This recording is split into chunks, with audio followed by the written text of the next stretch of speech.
Hey guys, welcome to another episode of the I Love Ottawa Real Estate podcast. I'm your host, Kyle Miller, mortgage agent with Mortgage Brokers Ottawa.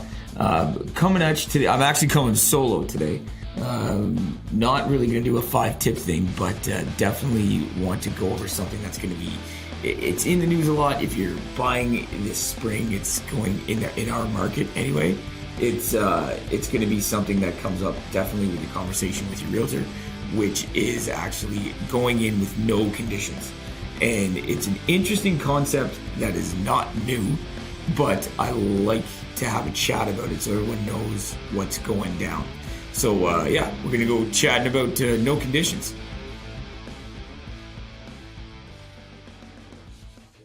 Hey guys, so I wanted to chat today about the thought here of going in without conditions. So this market that we're in right now is a little crazy. It's definitely, the media is saying it's going to be a seller's market, which I think if you talk to any agent, they'll tell you it probably is. Inventory is really low, demand is really high. Therefore, supply and demand says it's going to be a seller's market. So I think, and one of the things we're going to hear a lot of this season in particular, and probably the most that I've ever seen in Ottawa, as well as I think if you talk to a lot of agents, and we are going to have an agent on the podcast actually to chat about this as well, going in unconditional. And it seems like something that can just be done, and it's not that big of a deal. And you just, you go in on conditions and no conditions, and away you go. And the couple things I want to go over is to make sure people understand what that actually means, right, in terms of your mortgage financing. Because it is simple to do. To be honest, you can buy a house with no conditions whatsoever. It's totally up to you. But when it comes down to your financing, you really want to know what you're getting yourself into and how this is all going to play out if something goes sideways. I'm going to paraphrase a lot of this. You definitely want to talk to your real estate agent because they're the ones who are going to be able to guide you more through this. But at the same point, I need you to see it from my side of things and the financing side, because you have to understand what the risks are to you. And I'm the guy that's here to present that to you, fortunately / unfortunately. Here's the thing, going in no conditions. So if we make this real simple, and this could be way more complicated, but let's keep it real simple. Typically, a couple things you want to see when you're going in, when you have conditions on your purchase. So if you've never done this, let's walk through this, right? You see a house, you go look at the house. You make an offer on the house. The offer is accepted, right? Part of the offer is, hey, look, I'm going to buy this house for X amount of dollars. You're going to sell it to me for X amount of dollars. And we agree on that. You're going to leave some stuff on the walls, or you're going to take it all with you, right? Because I don't like your window dressings, which are the most expensive thing in the world to buy, by the way. Super weird. I never understood that. But whatever, right? You're going to leave this stuff on the wall. You're going to leave me your lawn tractor as part of the negotiation. We figured that out. And away we go. Great. A couple other things are going to be thrown in there for your own safety. One, and again, this could be way more complicated, but let's keep it simple. So one is, hey, I need to get a house inspection because I want to make sure this place is solid, and gives me the opportunity to come back and renegotiate if I find a big foundation, a crack in the foundation, something like that, water damage, mold, mildew, whatever. So it protects you. That's fine. Then there's the finance condition. And you give yourself this 5 days, 7 days, 10 days, whatever it is, maybe less, to be able to make sure you can go out, get your mortgage that you need, get the financing that you need, get it all set up. So when you're ready, you can basically say, yep, we are for sure buying this house. The inspection's good. I've got my financing lined up. I'm ready to rock and roll. You sign a notice of fulfillment, the waivers that say, I did do my inspection. I did get my financing. Rock and roll. We're going to buy this house in 30 days from now, 60 days from now, whatever the closing date is. It doesn't matter. So, and that's where we go. And those conditions, those give you an out, right? If you don't like what you see in the inspection, again, oversimplifying this. So talk to your realtor. Please talk to your realtor. But, you don't like the inspection, boom, I'm out. I don't like that thing in there. I'm gone, right? Or, hey, I didn't get my financing, or I didn't get the financing the way I needed it to. So I'm out and I can't do this, right? House goes back in the market. They keep on keeping on. People are a little bit annoyed, but stuff happens. So we rock and roll, right? We just keep going. Now, when you're going in with no conditions, basically, and you'll see this again in the bane of my existence being HGTV. What you'll see when you watch something on like HGTV is you'll see people buying houses cash, sight on scene. They got a check from the bank and they just roll in on something like maybe an auction and like, boom, here's 300 grand. Let's rock and roll, right? And the thing is they don't know what they're getting when they buy that house, right? And again, that's TV. That does happen, but that is TV. It's probably not going to be the same for you, but where you will see something or where you will be told that no conditions is the only way to win the house is if you're in maybe a multiple offer situation. And the cleaner the offer, being the least amount of conditions, the least amount of opportunity to get out, the least amount of things that could send it sideways, the better it is for the seller. Hands down, right? I don't think anybody's going to deny that. So that's where we got to be, and that's what you have to understand. If you go in with no home inspection condition, you are taking the house as it is. And there's not much you can do to really fight back on that. I mean, again, you talk to your lawyer, talk to your realtor. I'm not an expert in that side of things. Just know there's not as much as you could do had you had an inspection by a professional, by the way, not just like your dad or something. And then if you don't have your you don't have your finance clause, right? Your condition of financing, then what can happen is you basically said, I have the money and I will show up on the closing date with enough to buy this house, right? And that's cool. You can do that. You don't have to put conditions on anything if you don't want to. However, right, you've now, by going in no condition, sure, your offer is really strong, but you've taken on all the risk, right? You've taken on all the risk in that. So why would you do it? Well, you really like the house, or you're very, very confident in the house, or you're very, very confident in your numbers, right? When you talk about it from a financing standpoint. So that's why you would do that. And again, in a seller's market, in a bidding war, that's probably going to be the strongest way to go. I don't think there's any agent. I don't think there's anybody that's going to tell you that's not the case, right? But what you have to realize is now the risk involved in this. So one of the risks could be if you don't have a home inspection, right? If anything comes up, right, you're on the hook for that, right? If that septic breaks, if there is a crack in the foundation, you got to pony up the dough for that. And that can be tough to do. There's different ways to do it, but that can be tough to do. If you're waiving your finance condition, right, you are basically telling them you're showing up with the money. And if you don't show up with the money, right, and this deal falls through at the 11th hour or on the lawyer's table, right, at the lawyer's office, you're still on the hook to buy that house. You can't just back out and be like, nah, couldn't do it. Sorry, right? There's a whole bunch of stuff that can happen. And I'm not going to get bogged down in all the legalities or try to scare people or anything like that. But at the end of the day, at the very least, you lose your deposit, right? And then there is potential that you could be on the hook for the difference in the money if the seller can't sell for the same price they sold it to you at. So you bought for $300 and then you bounced on the deal. And then when they turn around and put it back on the market, they sold it for $295, which means you left them holding the bag on $5,000, and they can come after you for that. Again, that's oversimplified. Lawyers, real estate agents, anybody who's listening to this, chime in, right? Let me know exactly, some other things to worry about. This is a great conversation to have, for sure, especially going into this market we're going to hit in the spring. But that is definitely something that can happen, because here's the thing from the finance side, right? Let's say you put your offer in on a Monday and we have till Friday to get your financing arranged. I'm not worried about the home inspection. You're taking care of that. I've basically got 5 days to get you sorted out with the lender. And typically the two biggest things that make a deal go sideways are income being reported wrong or down payment not being reported or available correctly, right? So the thing is, in that 5 days, that's my focus. I'm not going to lie. I want to make sure your employment's good. So we got your letter of employment, your notice of assessment, whatever we need. Got all that out of the way, right? So we can get the deal to the lender, back to you to sign, and get all the paperwork back to them so they can check, right? And make sure it's all good. And in that 5 days, by that Friday or that fifth day, we want to be able to say, yeah, the employment's checked.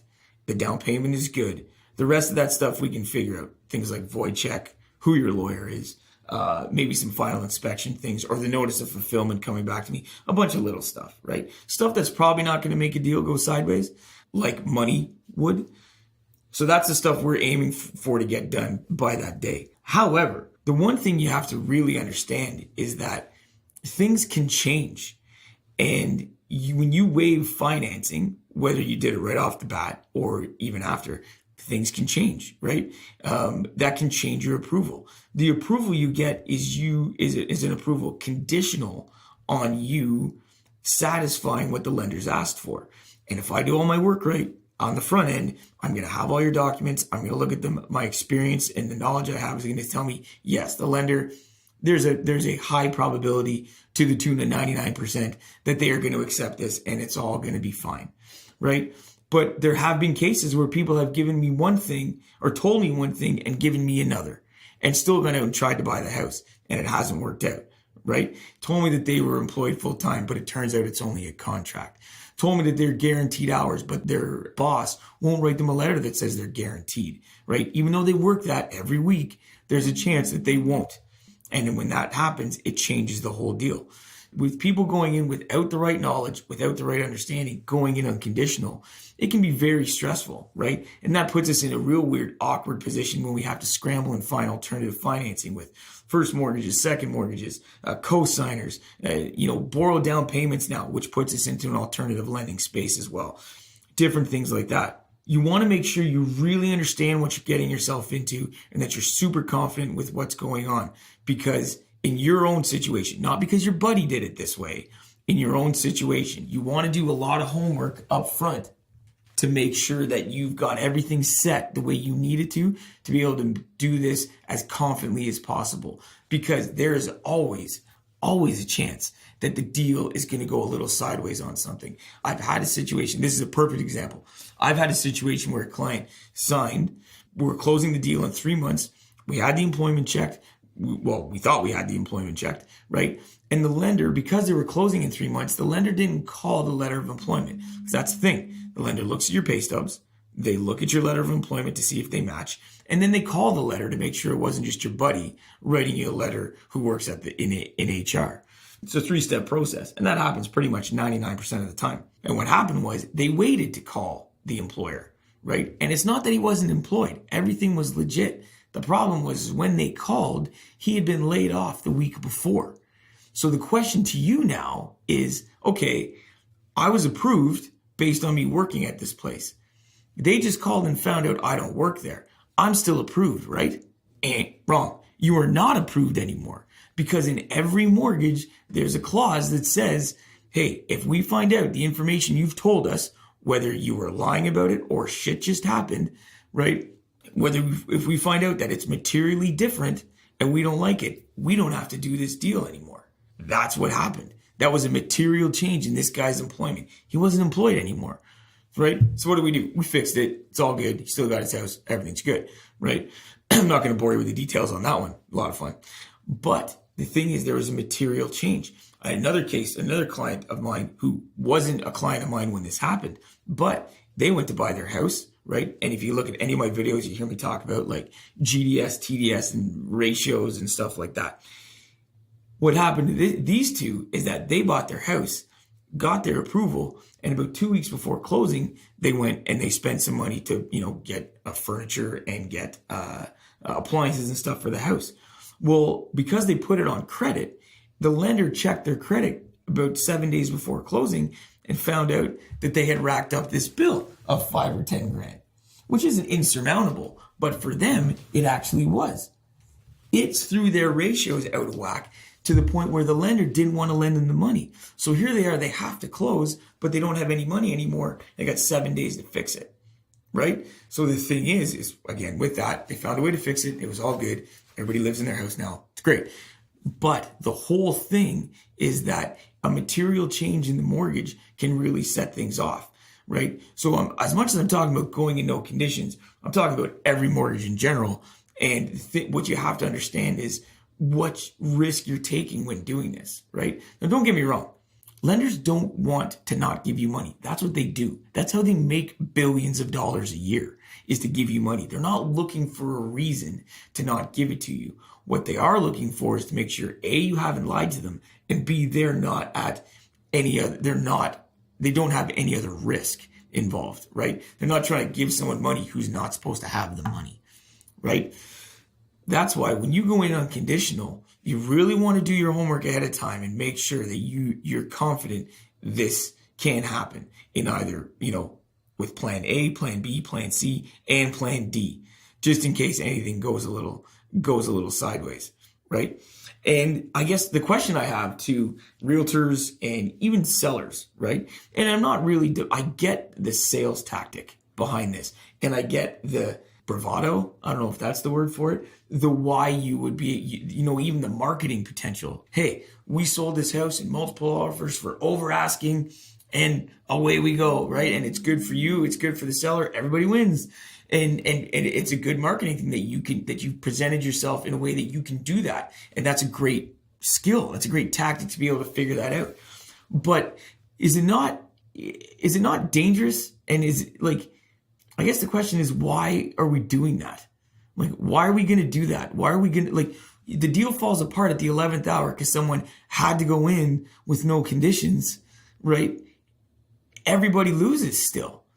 So would it not make sense to, I guess, not be doing that?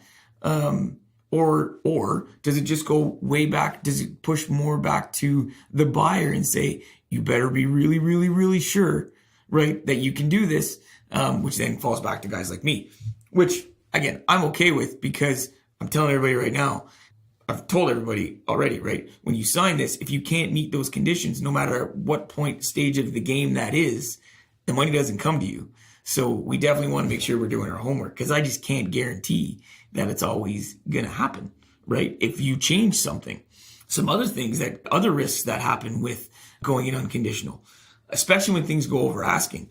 This is something that I saw in a commitment the other day, actually, is that they ask for an appraisal if a purchase price is over what's listed on MLS. So when you get realtors or a deal where they list for 500 because they know that's way below asking and drive the price up with a bidding war, great strategy. Seller wins, right? Seller wins, and the person that buys it probably wins to a point. They almost always will ask for an appraisal because it's over what's on the MLS, right? And when we do that, again, let's say it was listed for 5, you paid $550, and holy crap, the appraisal comes in at $540. Well, who's on the hook for the other 10 grand? You are, right? As the buyer, you're on the hook for 10 grand. You told the seller you were going to give him $550, and the value only came in at $540. The lender's only going to give you financing based on $540, but you've promised $550. That 10 grand comes out of your pocket. And you say, well, where do I get it? I don't have it. And hence there's the problem, right? And you're not going to know about that until after you've already waived your conditions, because you've gone in with no conditions.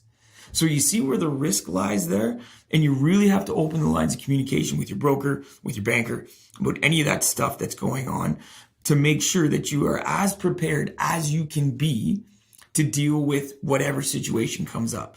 Most of the time, this stuff gets knocked out of the park, and any broker doing it, worth their salt, is going to tell you what should happen. Again, it's a should, because we really can't guarantee everything, right? Experience says this should be out, this should just work fine, right? Because we've got all our ducks in a row. You've done all the right work. However, if something goes sideways, a little bit out of our control, or maybe it's something you do, or maybe it's something like, the fact that you had to overbid the value of the house, right? Things like that, then that stuff can happen. So we have to be cognizant of that.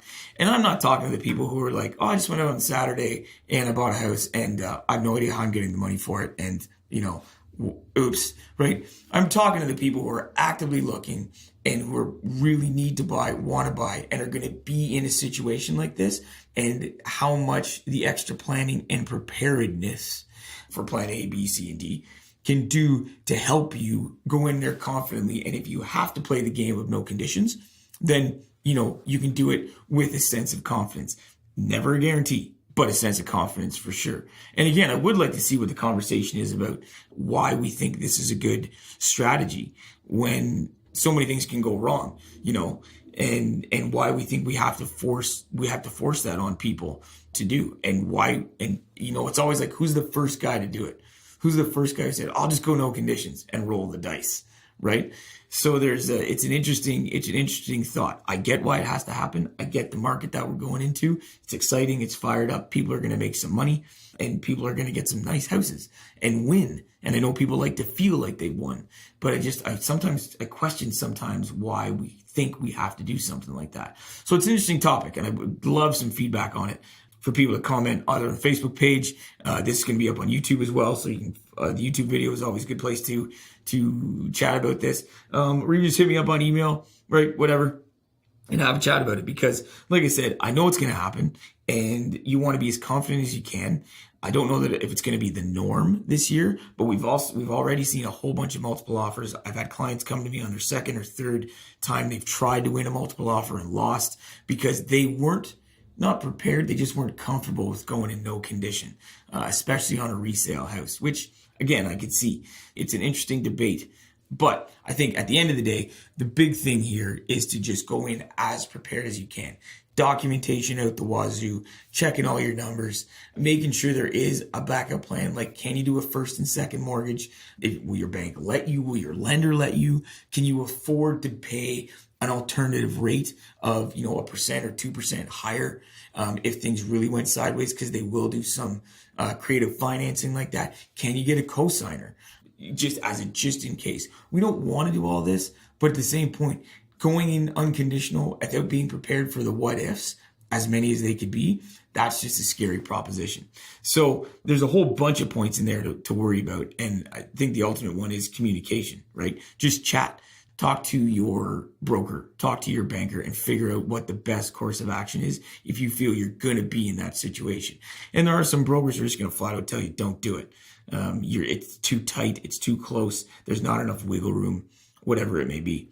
So have a check, definitely open up and talk to them about that. Talk to your real estate agent too. See what their opinion is. Because at the end of the day, if the whole deal falls apart, nobody wins. You don't get the house. They don't get paid. The other realtor doesn't get paid. The other people don't sell. It goes back on the market. And the longer things are on the market, or, if listings go stale and stuff, there can sometimes be a perception that it's not worth as much the first time. So maybe 3 days, 5 days is worth your time to give the buyers a chance to actually buy. And I get the whole we're wasting time, we're not wasting time and stuff. It's just, I don't know. It's an interesting thing. So keep the lines of communication open. That's it. That's all I want to say. So hopefully this was useful. If you have any questions, like I said, comment below. I'd really like to see the conversation about, why things are going this way, or what people think the advantages of doing this or the disadvantage. If you got any cool stories, maybe good, bad, or ugly, if that happened to you, it would be interesting to see some different perspective. I'm not for it or against it so much as I'm just really into preparation, and I want to make sure people are prepared if they have to get into this game, that they can do it. But as usual, follow me on all the handles, Twitter, Instagram, Facebook, Snapchat. The YouTube channel's up and going. The podcast is going hard too. So I Love Ottawa Real.